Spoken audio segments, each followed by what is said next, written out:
I'd like to talk about how sometimes we think something is really bad, and it turns out for the best. And I think this happens in many ways. We only see a very small part of the bigger picture. And sometimes it's best that we don't see the whole picture. In fact, sometimes we've had lifetime after lifetime and lifetime after lifetime, and we don't even remember what's led us to this place where we are. And maybe that's for the best because we might not be able to handle what we've done in past lives. But in this case, I want to share a story. And I've had many stories like this, but this one was one I'll always remember. I love horses, and I went at one time, I was working at a very, very expensive clothing store in Beverly Hills. And a wealthy lady came in, and she was a client. I always talked to her, and over time knew she had horses. So I asked her how her horses were. And she told me a story that was kind of shocking and sad. She had a beautiful thoroughbred and pretty good breeding, too. And she let someone in her family who didn't know how to ride well ride this horse. And she had the horse named Dynamo. And the horse ran away. There was a loud noise, and the horse ran away from the person riding who didn't know how to ride that well. And being a thoroughbred, they're hot-blooded horses, and the horse ran right into a cable. You know how cables sometimes angle out from the top of a pole down? And ran into that and became blind in his left eye.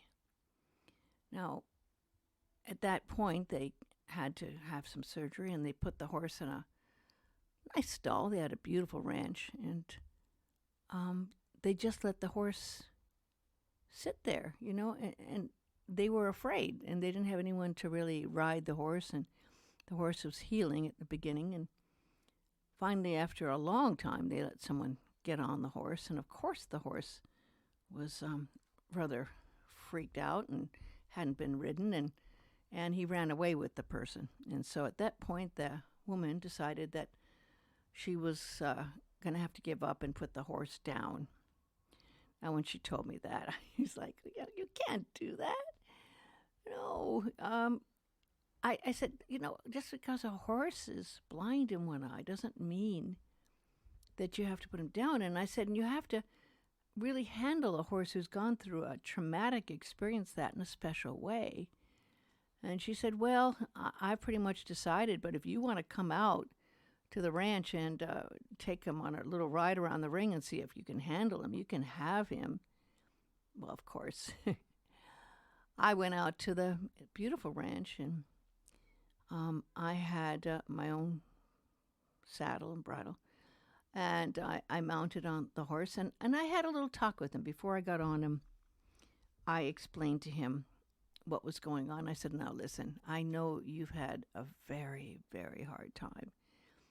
And I just want to let you know that I want to help. I'm here to help, and I think I can help you, and we can, have a life together. But you have to really be good and not run away, and you have to prove that you are rideable, right? So I got on his back, and he was amazing. He was like a little lamb. He was so docile. Now, my horse was big. He was almost 18 hands. That's a very, very big horse.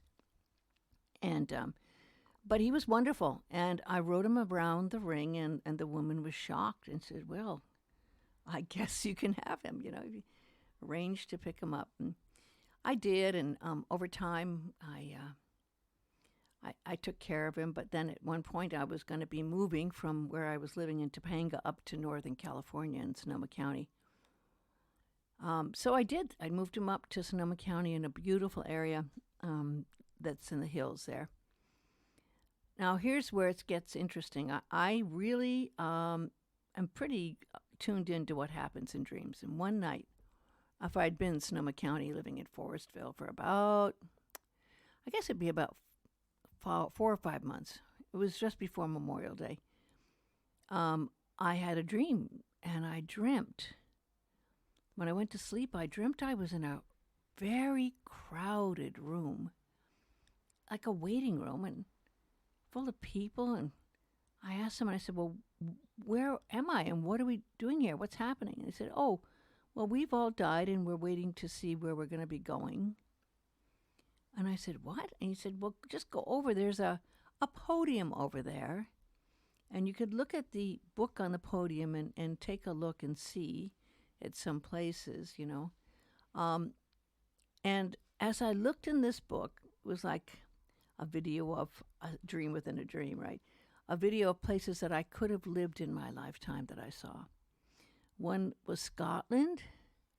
One was near India, the mountains in India. One was I didn't know exactly where it was, but it was beautiful countryside. And the last one I looked at had a river, and it was the Russian River, and it was going right by above where I was living in Forestville. And when I saw that river, I decided I want to live. I want to go back into that river, and I'm going to get back to my house, and I'm going to live. I'm not going to die. And I woke up joyous, just so joyous that I was alive. It was like, wow. And the dream was so real. I still remember it to this day, many, many, many years later. So I went, I'm going to live. And it's like, I didn't understand all of it. But about a week later, I was going to go for a ride on my horse, and I changed his name to Lumiere, which means light from Dynamo. I called him Lumiere. And so I was going to the stable to drive out to the stable, and on the way, as I was driving, some car in front of me just stopped, and ambulances came after a while. I guess the guy just died in the car in front of me, which I thought was very strange. I took him away. And I went on out to the stable and got on Lumiere and got on his back and started to take him up the trail. And there was a gate you had to open that would take you to the upper trail. And on the top of the gate by where you'd open the gate was this huge rattlesnake, all coiled up, rattling his rattle. And I was just like, oh my gosh, whoa. That's kind of scary. And he slid off and went away, and I just waited for a while. I was like, well, what do I do? I finally just got down, opened the gate, and went through the gate and went up to the trail. And I've had the Lumiere a long time at this point, and we were friends, and very trustworthy horse. You know, he was kind of, because he was blind in his left eye, I was kind of his eyes, you know, so we were very attuned as one. But at one point, and I don't know if it was a snake or something else, at one point, and he never done this before, he reared up. Something really spooked him. He reared up, and I fell off on the ground. And he was a big horse, as I said, so it was quite a fall. And I just took a moment, as you do after you fall, to see if you're okay. And I tried to stand up, and everything went like, oh my gosh, this color of X-ray yellow, and I was seeing things in a different realm. It was like I almost passed out, and I just went, okay, that's not going to work. I can't stand up.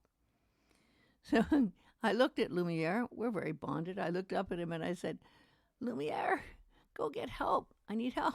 It's like, all right. And he just looked at me like, I'm not Lassie. Come on. But like, what do you want me to do? I took the stirrups that I could hold on to with one hand and kind of crawled back over a mile on my hands and knees back to the stable. And I got there just in time because the owner of the stable was just getting in the car to leave, and she could see what had happened. I was on my hands and knees. I was pale as a sheet. She took me to the hospital, and in the emergency room I was waiting, and they were going to have me fill out the paper forms and everything. I said, I need some help. And they took me right in, even though they're supposed to go through the forms. They took me right in the emergency room. And I was losing it, you know, and they tried to figure out what was wrong, and they could tell that I had broken a rib, and that rib was going into my lung, and my lung was filling up with liquid. Now, for a week, they admitted me to the hospital. They kept trying to stop the liquid coming out of my lung, and they couldn't understand why. They just couldn't do something or it wouldn't heal it. But after a week of this and lots of tests, they said, we're going to have to operate, you know.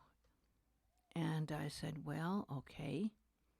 And I'm being into the spiritual field. I told them, I wrote actually an affirmation for the doctor to read before the surgery, but I remembered the dream I had, that I wasn't going to die, that I decided to live.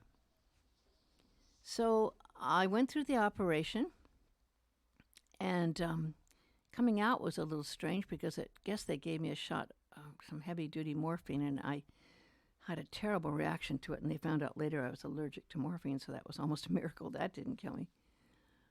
But when I was awake enough to figure out what was going on, they said, you know, it's so strange, that exact place where your rib went into your lung, there was a tumor. And it was a large tumor about the size of a fist. And we took it out, but you won't have your full lung anymore there. But, you know, you'll have still a little bit of your lung left, and you can live fine on 1 1/4 lungs. So I said, okay, you know. And as I was healing, I realized, wow, my horse, which I thought was really a terrible thing, threw me and I almost died, saved my life. I would never have guessed I had a tumor, the exact place where my rib broke. And there they found it and stitched it up, and I got better. And I never had a reoccurrence of any damage to my lung, or the lymphoma never came back. And that was years and years ago. So that was a case where what would have seemed like an awful, terrible thing became actually a lifesaver. And it was kind of a premonition given by a dream, and then the reality, and then the healing. So you never know. We never know exactly why things happen. And we sometimes really can't see the whole picture. So it's good to remember that there is more going on than we might be aware of at any given time.